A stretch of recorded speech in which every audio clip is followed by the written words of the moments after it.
నిజంగా చంద్రబాబు నాయుడు గారు రివ్యూ మీటింగ్లు పెట్టి 200 ధర తగ్గకూడదు అని చెప్పి ఆయన చెప్తే, ఆయన చెప్పిన మరుసటి రోజే పొదిల్లో 179, టంగుటూరులో 184, కనిగిరిలో 184, కందుకూరులో 186, జంగారెడ్డిగూడెంలో 170, గోపాలపురంలో 170 ఈ రేట్లకు తగ్గిపోయి కొనుగోలు చేస్తూ ఉన్నారు అని అంటే సిండికేట్కి ఏ రకమైన బలం ఉంది అన్నదానికి నిదర్శనం ఇది.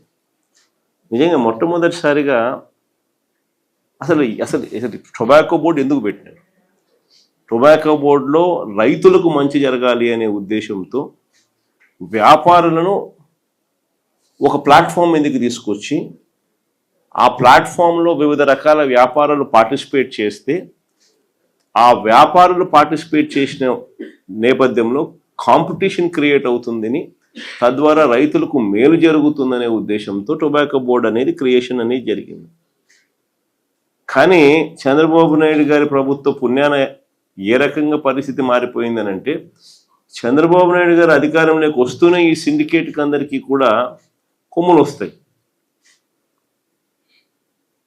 సిండికేట్ మొత్తం ఏకమయ్యి చంద్రబాబు నాయుడు చెప్పేది మాత్రం చెప్తా ఉంటాడు, మనం చేసేది మనం చేస్తూ ఉంటాం అనే ధైర్యము ఈ పంటే కాదు, ఆక్వా పంటకైనా అంతే, ఈ పంటకైనా అంతే, ఏ పంట అయినా అంతే. దళారీల వ్యవస్థని నడుస్తూ ఉంది. వెంటనే ధరలు పతనమైపోయి చివరికి ఈ రకమైన దారుణమైన రేట్లకు పడిపోయిన పరిస్థితులు కనిపిస్తూ ఉంది.